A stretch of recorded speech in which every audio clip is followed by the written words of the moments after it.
Riordan!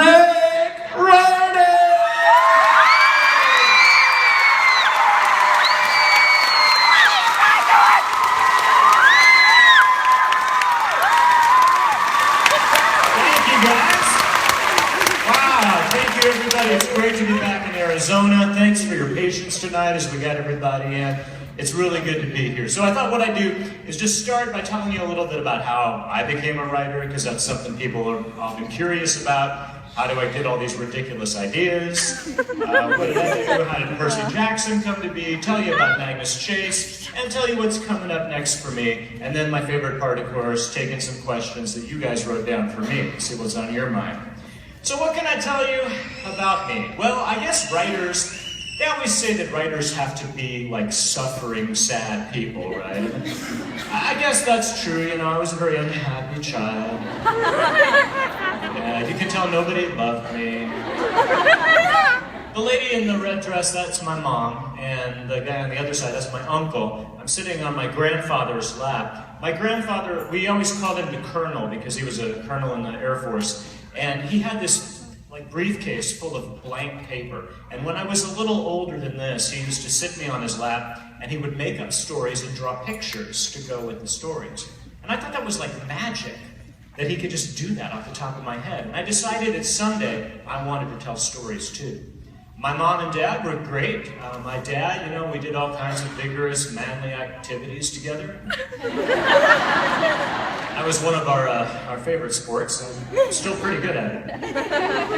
My mom was a teacher in the public school. She taught art, so that's where I got my fashion sense. Rocking the hat at the pool. Yeah, she got me my first car. And she read stories. Both of my parents read me books. I still remember everything they read me. My dad read my first mythology book to me. My mom used to read Dr. Seuss. I would have been fine if people just kept reading to me. But then they said, no, you're going to have to grow up and read your own stuff. And I said, oh, no, see ya, I'm out of here. I did not like reading. Well, that's not exactly true. I did like reading one thing. I liked reading these.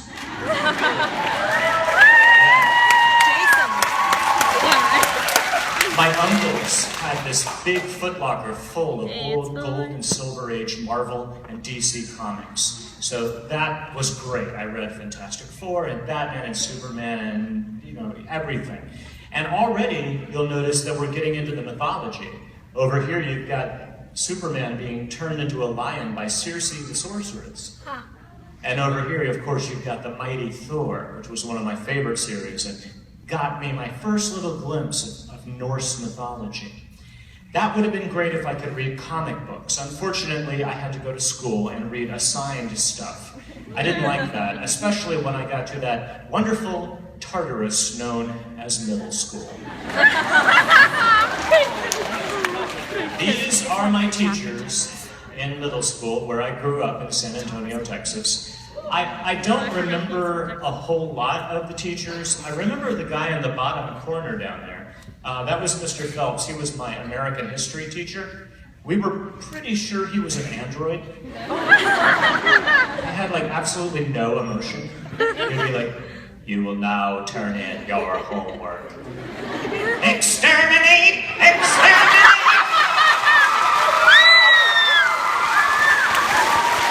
It was a little scary. The only thing scarier than our teachers were the students. Yikes. These are my 8th grade classmates at the junior high. I didn't know it at the time, but this girl here would someday be my wife. Aww. I know, that's Becky, and this is from her junior high yearbook. And I don't know if you can see, but right over here next to this guy, she's written Foxy. That wasn't me. That was me. I hated junior high. I really did. It was terrible. But I did find a few books that I liked. It was called the Lord of the Rings series.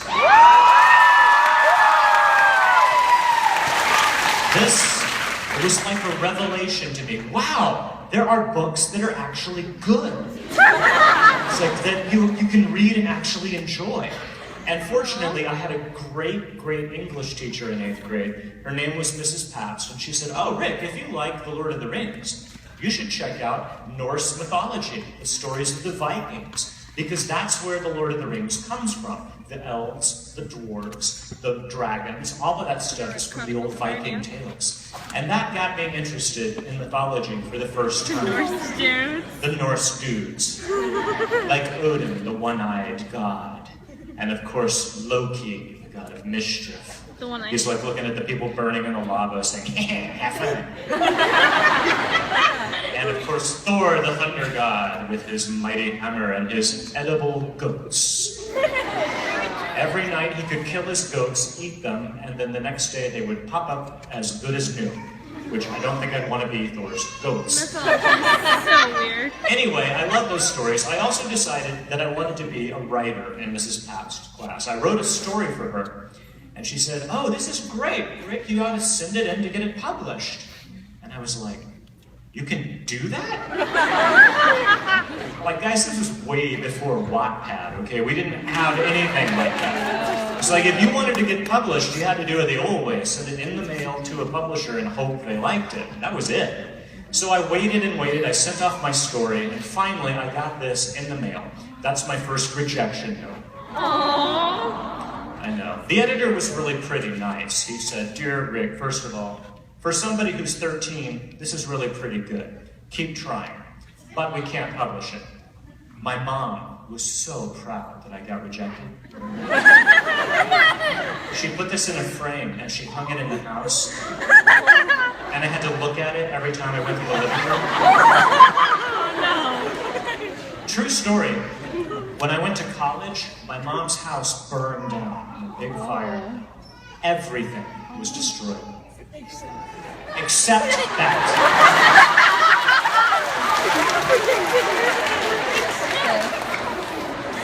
They pulled the letter out of the fire, totally fine, put it in a new frame, and it's hanging in my mom's house. I never did get published in middle school. I went on to high school. I kept trying to write. I like to call my high school phase the attack of the hair. Yeah, I had some. I kept a journal because that's what I was told writers had to do. And I also got in a lot of trouble. I published an underground newspaper that made fun of pretty much everybody at the school. Oh no. They knew I was doing it, but they couldn't prove it, even though I was printing the paper on the school's copy machine. But I got in lots of trouble. My grades were terrible. I got kicked out of classes. It was really, really bad. I probably would have dropped out. Except for one thing. I met a girl. That's Becky. That's us in high school. And she really was my Annabeth. I mean, she was the one that, kept me going, kept me on the level, and we have now been married for 30 years.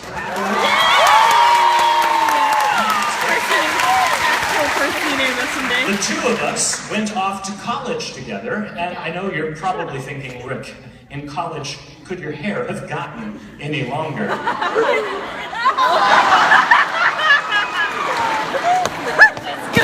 Why, yes, it could.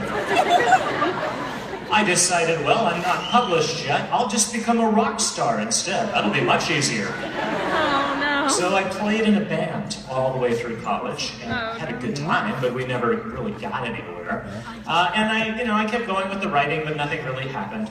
Two things did happen in college that were good, however. The first was that Becky and I got married, which was great. Yay! You may be wondering why there are birthday candles on our wedding cake. Well, that's because Becky and I have exactly the same birthday. She's 30 minutes older than I am. Aww. And so, of course, we got married on our mutual birthday, which is great because I never forget my anniversary.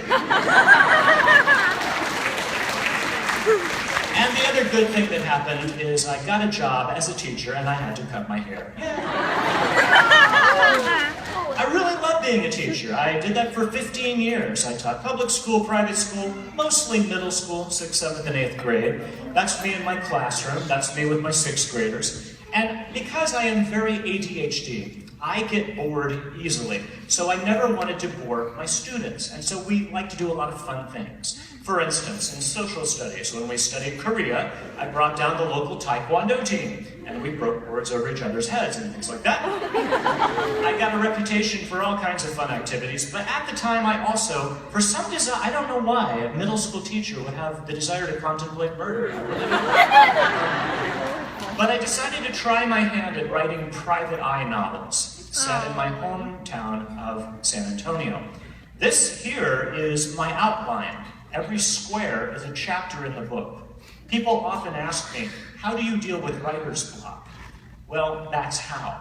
I do an outline first so I know what every chapter is going to be, and then I force myself to stick with it, and I write all the way through without stopping. That way I don't get to the middle and have no idea what comes next. So that's one of my little tricks.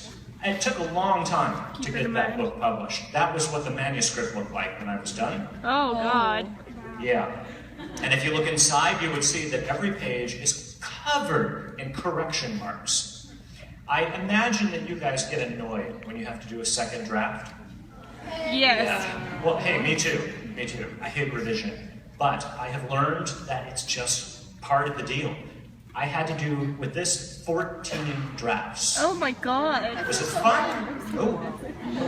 But I have learned that there is no such thing as a perfect first draft. It cannot be done. I've done 25 novels. I still can't write a perfect first draft. I have to revise every single time. However, it did finally get published, and when it did, that was the cover. Big Red Tequila! Everything in Texas is bigger, even murder. And so I was writing one of these a year while I was teaching middle school full-time. And the second one got published in Japan, of all places. Oh, nice. I guess that's what they think all Texans look like. You know? We all walk around with white hats and fiddles. The most interesting thing to me about the Japanese version was that in Japan, they don't read right to left. They read up to down in columns. I said that at a school in California, and this girl was like, oh, so that's why. I was like, what? She said, I was on the plane with somebody, and they were reading in Japanese, and they kept going,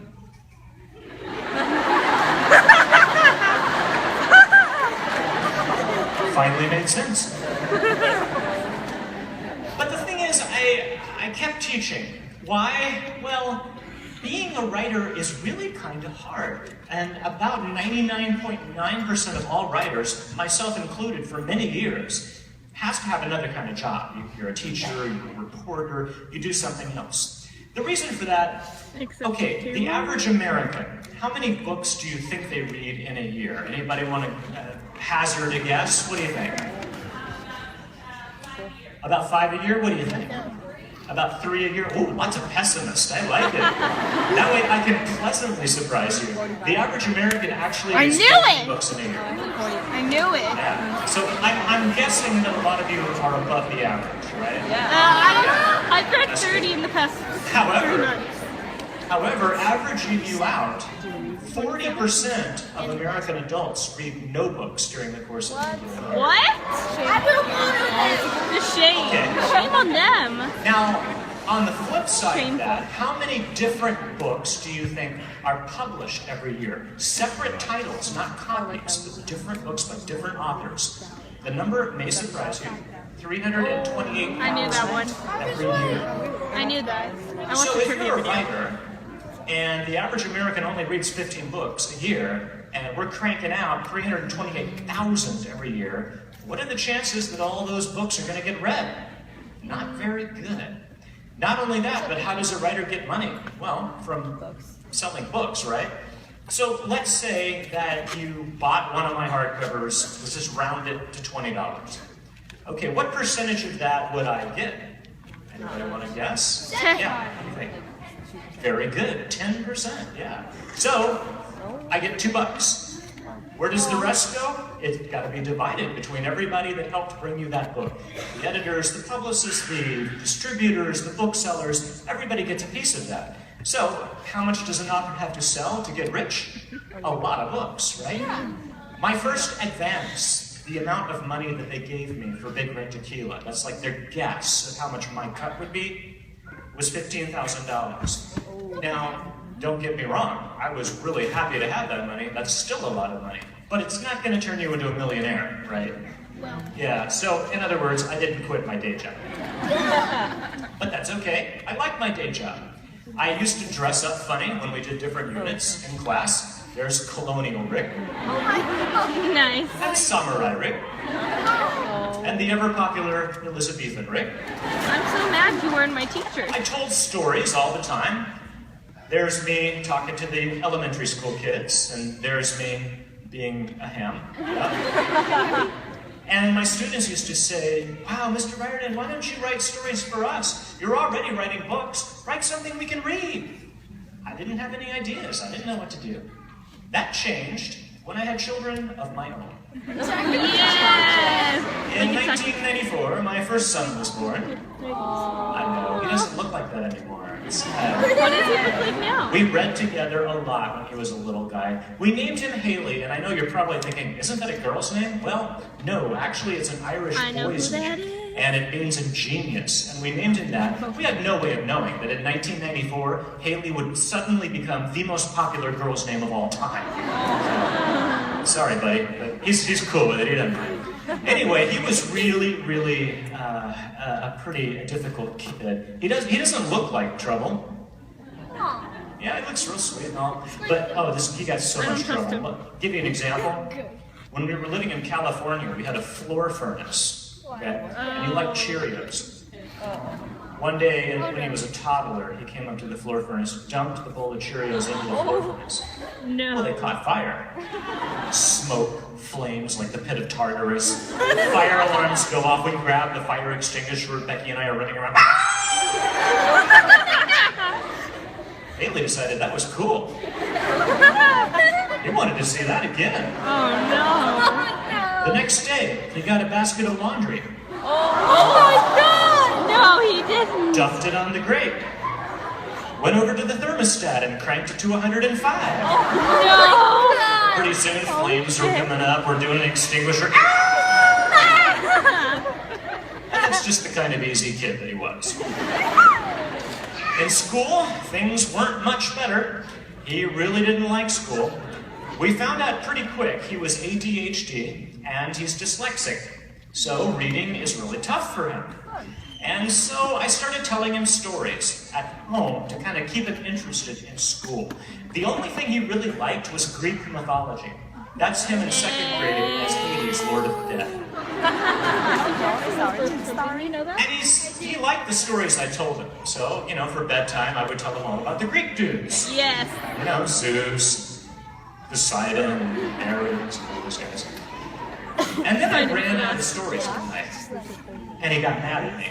Nacho, Poseidon? He said, Dad, make up another one! Poseidon and chill. Okay, and then I thought about what he had been going through with ADHD and dyslexic, and I decided to make up a modern Greek myth. I said, okay, well, once upon a time there was this boy, and he had ADHD and dyslexia just like you, and he found out that doesn't mean there's anything wrong with you. That means that you're very special indeed. You are a demigod. And it was like, yeah. And that is how was born Peter Johnson.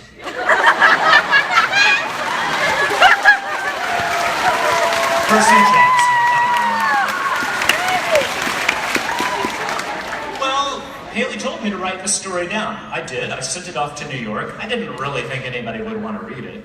But right away, my agent called, Nancy Galt, that's her. She said, oh, this is great. Let's send it to the publishers. We sent it to Disney, and Jennifer Besser, who was my first editor there, really, really liked it.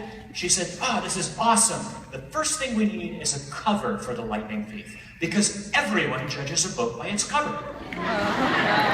It's true. And she said, we have this wonderful idea. We're going to make The Lightning Thief look like this. No. And I said, wow, that's boring. Can you make something else? So they hired a different artist. I don't think the guy even read the book. He just said, oh, Greek monsters? No problem. And I said, Could you tone that down a little so it doesn't give small children nightmares?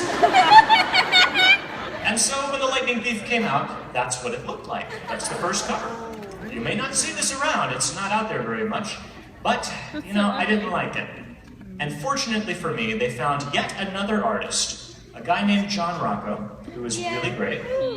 He's done all my covers since then, and he got it right away. He said, oh, I've got the idea, and he did the cover you're probably most familiar with. That one.